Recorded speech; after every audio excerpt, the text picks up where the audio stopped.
Before I start off tonight, I got to apologize to Pam because when I met her the first time, I almost hit her with a train. So I just want to say I'm sorry before we get started tonight. We're so good. Pam Saulsby is a Emmy Award-winning journalist, keynote speaker, recording artist, and hands-on in community involvement. She's enjoyed a distinguished 32-year career on television, and for the last 20 years has been one of the most well-known, trusted local news anchors. Throughout her career, Pam has received numerous honors, awards, including 1 national Emmy and 2 regional Emmys. In 2010 and 11, Pam was named the best local news anchor by Metro Magazine. In 2010, Pam was the honorary chairwoman for Komen Race for the Cure in Raleigh.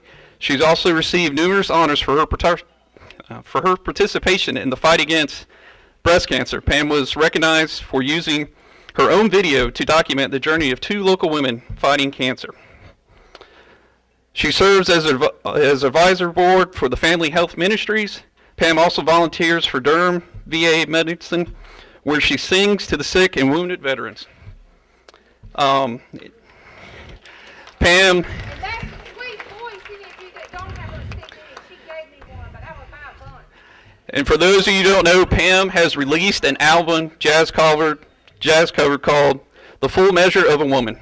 She's now working on a new music project that will include a collection of songs for the military. I'd like for all of you all to help me giving her a warm welcome for the Woman of the Hour, Pam Saulsby.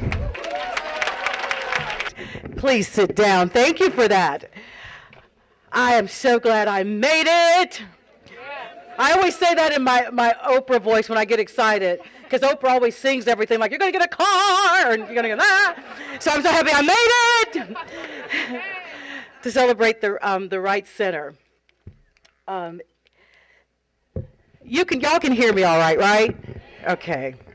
Well, it is a blessing and a privilege to celebrate this special evening with so many good people who share a common goal with so much gusto. We're talking about the care and well-being of our seniors. When it comes to our elders, they should be respected and held in high regard. They have earned a badge of honor. What's more, they have every right to live lives that are enriching and as productive as possible. And that's the Wright Center. That's the Wright Center right there. A place to relax, a place to learn and have fun, or just be. To the esteemed board of directors of the Wright Center, the advisory committee, and of course, Doris. There is so much to be proud of tonight. I would also like to give a special shout out to the woman who first introduced me to the Wright Center, Louise Coggins. Thank you, Louise, for putting my name in the hat for consideration as guest speaker. You all know Louise. She's an animated, fast talker when she opens her mouth to speak. That is Louise all day, every day, the usual, the norm. But when there is a cause, a person, or a need that lights her up, look out. Louise is unstoppable. 0 to 60, I call it warp speed speech. I have been in conversations with Louise when she is that way, on fire. And that's how she was when she talked with me over the phone about the Wright Center, the anniversary, and the people whose lives are enriched because they are connected to the center. So thank you, Louise. You enrolled me, woman, right away. In this and other projects you hold close to your heart, as per usual, you had me at hello. And I don't see Louise nearly as much as I used to now, so it's so good to see you here. I mean, we probably won't have but that much time to really try to reconnect, but we used to see each other far more regularly than now. And I was expecting to see her handsome husband, Steve, but he they do have to eat. I mean, so he's working, and that's unfortunate. Y'all, tonight I want to speak around a theme of winning. Actor Charlie Sheen used that word to describe his, shall we say, unique philosophy on life. It involved tiger blood, being on a drug called Charlie Sheen, and having one speed, one gear, and that was go. Okay, that is not what I'm talking about. Let me get that out. Then there's CEO Jack Welch, who wrote a book about winning, and Welch puts it like this: winning is people defining their objectives and fulfilling them, not being a victim. So that's what I want to go with. Let's go with that, and that's what I want to talk about. As many of you probably know, I had a setback in my career about 2 years ago.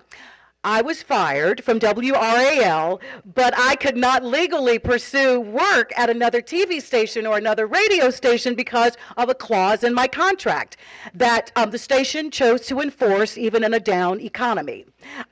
I refer to that time away from a career that I loved with part-time work here and there as my time of struggle, And I will tell you, my close friends, by now, because it's been almost 2 years, their eyes start to roll in the back of their heads when they hear me talking about when I was in the struggle, and that was when I was in the struggle. Like they're so tired of hearing me talk about it, but y'all haven't heard it yet. So it was quite a couple of years there. It was a full year of struggle, but it was like a couple of years. So it had all the elements, that time of struggle that I'm talking about. Whew. There was angst, uncertainty, disappointment, frustration, a little bit of anger, worry, weariness, and even shame. During my time of struggle, there was one constant: the love and the support and the prayers of my family, especially from my mom and dad. My father, I talked to them all the time because they were like my rock. And every time I would talk to my dad, he would end the conversation with, it's all working together for your good, girl. It's all going to work out for your good. And, I would say, okay, Dad, I love you, goodbye. And, I was saying, well, he keeps saying that, and I'm telling him how much, I'm hurting and how I'm worried. And that, anyway, that's what he would say all the time. I didn't see it then, but my dad never has, and he didn't let me down then, because tonight and today, or since last September, I can say, bullseye, Dad, you got that right 100%. Things got back on track for me last September because NBC 17 in Raleigh was looking to hire a co-anchor for their 7 o'clock news and their 11 o'clock news, and so I auditioned for the job. There wasn't even a whole lot of negotiating. Usually, well, I will have my people talk to your people. And they said, we have this job and we really want, okay. I have never been, it was like a job with benefits. Please, if you are employed, and I tell people at work sometimes, I say, have you ever been in the struggle? And they go, because they're young where I work, and they go, what do you mean the struggle? So I said, well, have you ever been without a job? Have you ever been like not knowing, what was going to happen in your life next? And so they usually say no. So then I say, well, then, you really don't know what the struggle is. So I'm back in TV news, and I'm doing work that I really, really, really love. And those of you who haven't made the switch from where I was to where I am, you will. You better. I'm gonna get named. I'm gonna make y'all sign a list. Sign your names to a list that you are now watching me on NBC 17. But anyway, I'm with a talented group of men and women, and but I am not the same woman that I used to be, and the same woman that a lot of you used to know. What has happened is, because of that time of struggle, I have changed the lens through which I see the world. When I look at myself, when I look at the community I live in, the people I associate with, it's through a completely different lens. And now, looking back, I really believe that the loss of my job after 20 years of loyalty and hard work was not a setback. It was not a setback. It was actually a set up to something much better. I'm living it. They say you cannot have A testimony unless you've had a test, right? Right on, right on. Preach. Okay. Let me put my glasses on. Because of my experience of being in the struggle, I know the feeling of being confused and unsure, feeling fragile, holding a compass that has no definitive direction on it to direct me. And I know the feeling of losing your bearings and kind of feeling left out and alone out there. It hurt me. It hurt me a lot, frankly, the struggle, but I learned so much along the way. I don't think these days that I can run out of things to be thankful and grateful for in my life. I smile more now than I ever did before. And when I walk into the newsroom, they say, "God, you come in here every day and you're so happy and you're always smiling." And of course I say, "Well, have you been in the struggle?" No, I don't. No, I don't. I just say, it's just, I'm looking at things differently. My interactions with people are different. And I'm happy to be there and happy to be engaged. So I'm always smiling. And like I said, I can't run out of things to be thankful for, big things and small things. But I do know that I don't have room in my life, in the space that I occupy now, for pettiness and small thinking and one-upmanship and put-downs and intolerance, prejudice and bickering and not saying what you really, really mean, and inaction and misdirected complaining and grudges and doing nothing and disrespect and chauvinism and looking down your nose at people and running games and judging a book by its cover and jealousy and taking advantage of people in situations. And listen, don't even, I'm just getting started. I'll stop right there.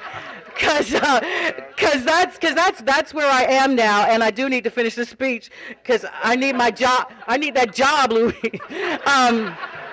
But real talk, y'all, it was not just the loss of a really good job that put me here in this place. It wasn't just the loss of a really good job. It was also the loss of a good man. My brother, Harold, he was a year older than me. He was sick and in and out of the hospital for the better part of a year, that year of my struggle. The way he put it, he pushed the envelope too far. My brother Harold died of complications from heart disease. He was handsome, sharp, funny, smart, insightful, and he lived a big life. It seemed like everything he did was over the top. When he entered a room, you know how some people just, you gravitate. When he entered a room, he owned the room, so to speak. And he had a loud voice and a big heart, a great big laugh, a big appetite, and big ideas. He loved a great cigar. He drank. He loved thick, juicy steaks.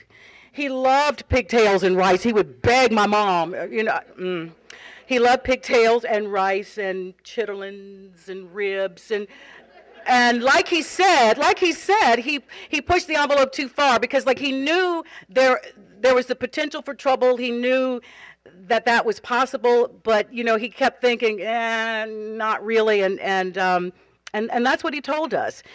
If I had been tied to that really, really demanding job that I used to have, I would not have been able to just take time off, get on a plane, and spend long periods of time in Jacksonville, Florida, where he was, and spend time with him, like really, really good time with people when you're really saying what's there to say. And, with my parents, I would not, I know that I would not have been able to do that because one of the months that I was there was in February, and that's a time in television where you never even bother to ask for time off from work because it's ratings and sweeps and stuff.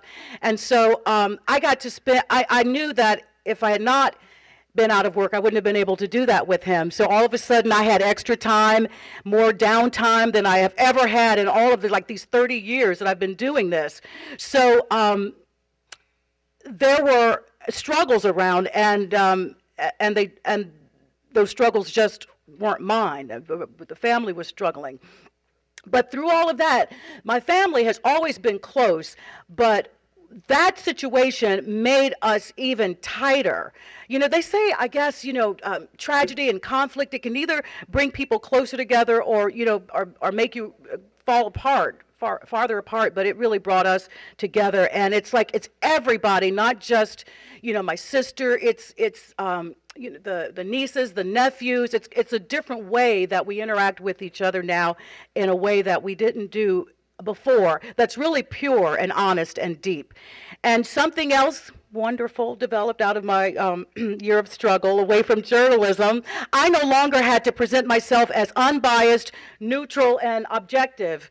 Because in the news, you got to like walk that line, and you can't waver to the left, you can't waver to the right. But all of a sudden, I wasn't working for anybody. I was still a journalist, but I wasn't associated with any station. So I could actually have an opinion about anything, and I had the freedom to articulate it. So whether it was about the Kardashians, or the war, politics, politicians, or the Constitution of the United States, or any of the hot issues of the day, the elections. So for the first time ever, I was also able to work on a political campaign. That was something I would never, you can't support a candidate or speak on behalf of a candidate, but I was able to do that. I worked as a volunteer in the press office for Linda Coleman, who was running for lieutenant governor. What's more, I set up my own YouTube channel, and so I put like all the stuff on the YouTube channel. So it was everything from how I felt about the war, how I felt about different campaigns and different issues.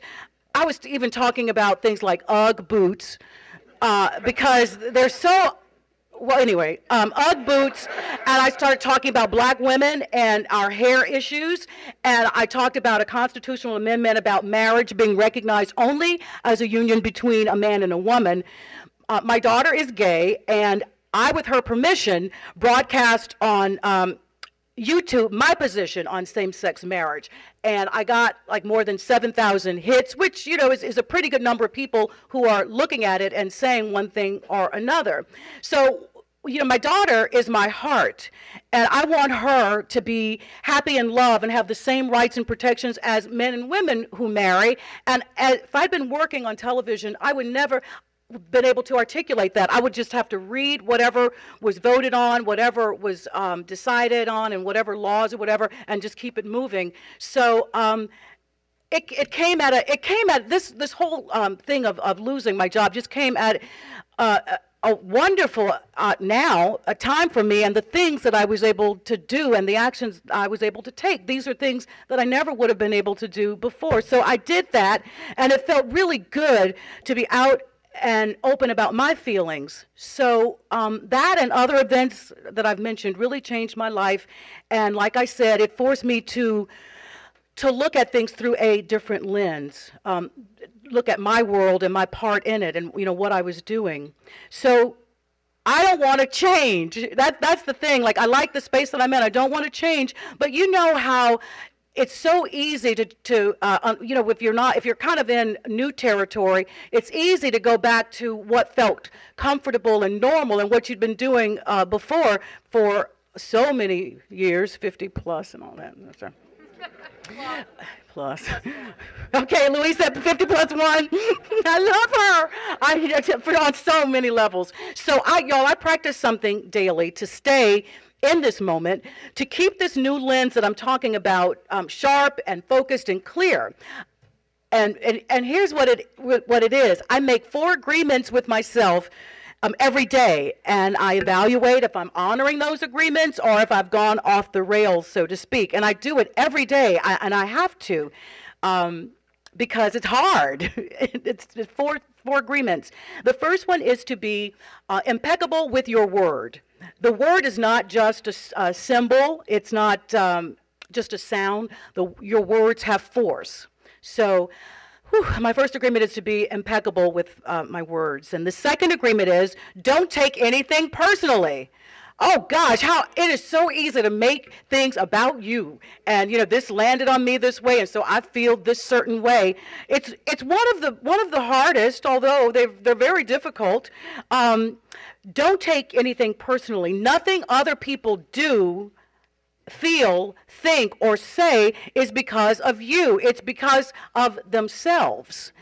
Okay, we know that, hello, but sometimes like you really need to just step back and make yourself aware of that so that you aren't caught up in something that's toxic. Something that's toxic. So the third agreement is don't make assumptions. It's always better to ask questions than to make an assumption because assumptions set us up for suffering. And the fourth agreement is always do your best. Do that, your best, and you can be really, really tired. But if you say I'm going to do the best that I can under these circumstances, I know I could do better if I had a decent night's rest and I didn't have to jump from one thing to the other. If you're doing your best, then that's the thing that is important. And when you do that, you avoid self-judgment, self-abuse, and regret. And like I said at the outset, I will be honest with you, I break these agreements all the time. But when I do, I know that I'm doing it. So I step back and say, don't do that no more. I step back and say, you know that you're taking that personally, and you know what that, you don't, here's the thing, you don't know what's going on in that other person's world, but whatever you're feeling is coming, whatever you're taking personally is really coming from them. So then I'll say, okay, there's something going on in their world, but don't let it make you feel a certain way. And it's not like I talk to myself. Well, yes, I do, if I'm honest, but not about this. Not about this. It's almost like, y'all, imagine this. It's almost like there's a Pam looking out for Pam, like somewhere up in here, and it's like, that you're taking this thing personally. So, so look at your face. That is not a pretty face, because you look like you're mad. And then I'll say, so stop doing that. And then, and so then I get back into the flow of where I should be. When I do catch myself, I acknowledge, like I said, what I did, and I just say, try not to do it again, because you know what you know. I am probably preaching to the choir, because some of y'all said amen. Somebody said preach. But so I may be preaching to the choir to a lot of you, but then not all of you, maybe most of you, but not all of you. So some truly, truly life-changing things happened to me in the span of, let's say, a year and a half. And maybe that's what you need to shake up your world and have you look at things differently than you did before. But I think minus that happening, I mean, I wouldn't wish this on anybody, something really earth-shattering to go on in your life. But if you would just, I guess, make it an intention to alter your focus, like you have to intentionally say, well, maybe nothing life-changing happened to me, but I know that there's a better way for me to handle my interactions with people, the things that I say. If you make it intentional with yourself, I think it does the same thing. Okay, so I want to share one more thing with you before I sit down that might help you see the good in shaking things up a little bit in your life every now and then. A hospice nurse who has counseled the dying in their last days has revealed the most common regrets we have at the end of our lives. There was no mention of more sex. There was no mention of bungee jumping. Among the top, for men in particular, was, I wish I hadn't worked so hard. And here are the top 5 regrets of the dying. Number 1, I wish I had the courage to live a life true to myself, not the life others expected of me. Number 2, I wish I hadn't worked so hard. Number 3, I wish I had the courage to express my feelings. Number 4, I wish I had stayed in touch with my friends. Number 5, I wish that I had let myself be happier. So think about it. Think about the people who are served at the Wright Center.